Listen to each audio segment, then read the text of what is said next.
Wahai semua teman-teman, kerabat, dan keluarga dimanapun berada.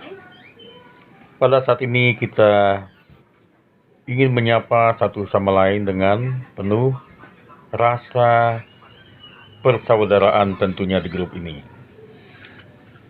Tentunya saya yakin teman-teman dan sahabat dan kerabat yang ada di grup kita setuju dengan pikiran saya yang mengajak, mari kita tetap bergandengan tangan untuk saling menerima perbedaan di antara kita. Maksudnya apa gitu? Tentu, baik di dalam grup-grup media sosial kita ini, ada yang namanya grup alumni, ada yang namanya grup kekeluargaan, ada namanya grup pertemanan, grup hobi, dan sebagainya. Kita tidak lama lagi akan berhadapan dengan masa tahun politik, di mana kita akan berhadapan dengan situasi kita tidak akan bisa menghindari itu.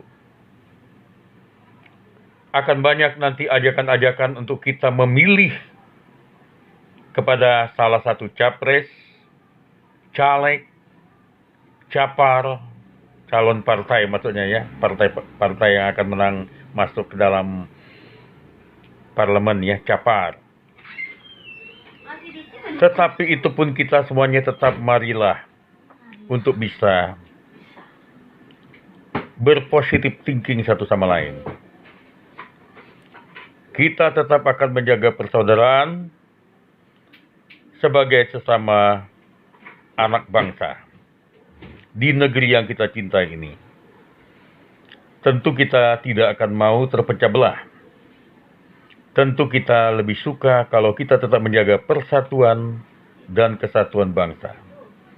Marilah kita sama-sama mendoakan bangsa kita, agar bangsa kita dilindungi Tuhan, dijagai, dijauhkan dari apa yang disebut tidak kita inginkan. Marilah kita menjaga supaya negeri kita damai, tetap terjaga.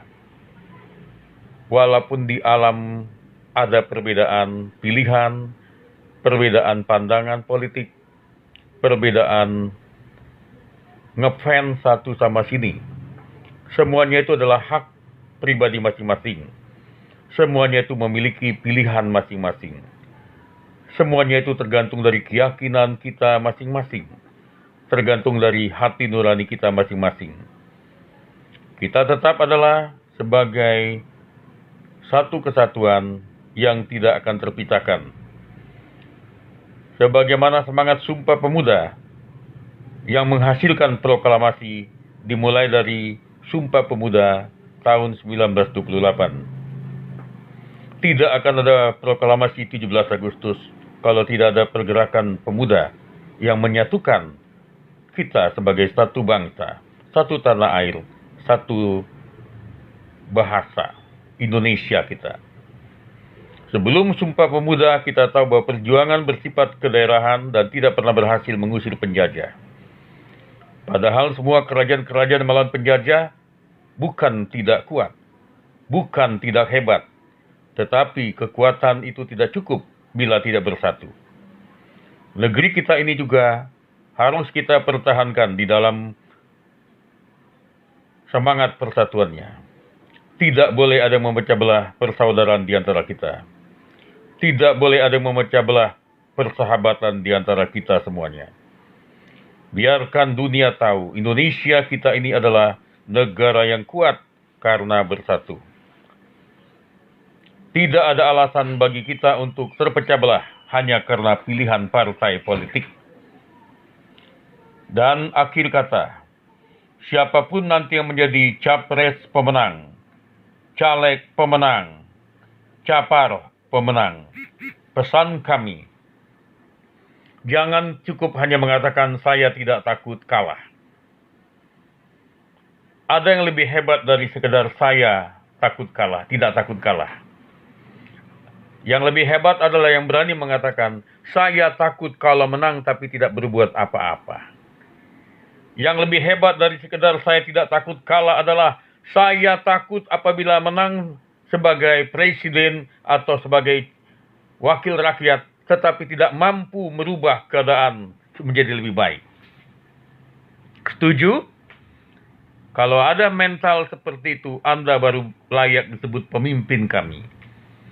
Kalau hanya sekedar saya tidak takut kalah, itu biasa. Tetapi yang lebih hebat dari itu adalah bagaimana menegakkan hukum lebih baik dari saat ini. Bagaimana untuk mengatasi banjir yang belum bisa diatasi. Bagaimana mengatasi untuk menumpas teroris, menumpas pelaku geng motor, pelaku begal. Bagaimana undang-undang itu supaya bisa membuat jerah. Sanggupkah nanti para pemimpin menyusun undang-undang yang lebih hebat dari sekarang ini, supaya jelas semua orang yang melakukan begal? Contohnya, apabila ada begal ditangkap, maka motornya disita untuk negara dan SIM-nya dicabut seumur hidup. Saya percaya, tidak akan ada begal yang aman di negeri ini apabila sekali kedapatan dia melakukan begal, sekali dia kedapatan untuk tawuran, sekali kedapatan untuk nodong, tidak ada SIM bagi mereka. Bahkan motornya disita untuk negara, digunakan untuk menjadi kas negara, menyumbang korban bencana alam.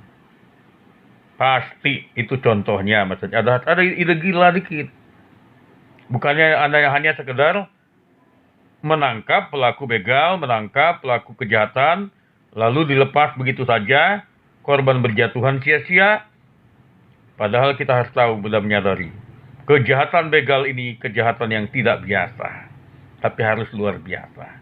Sama dihadapnya dengan koruptor dan teroris. Seharusnya itu adalah kejahatan yang luar biasa. Akhir kata, kami pertegas bahwa kami sebagai rakyat tidak mau dipecah belah oleh setiap upaya-upaya ujaran kebencian. Kami sebagai masyarakat tidak mau dipecah belah. Jangan rusak persaudaraan kami. Jangan rusak persaudaraan kita, kekeluargaan kita. Terima kasih.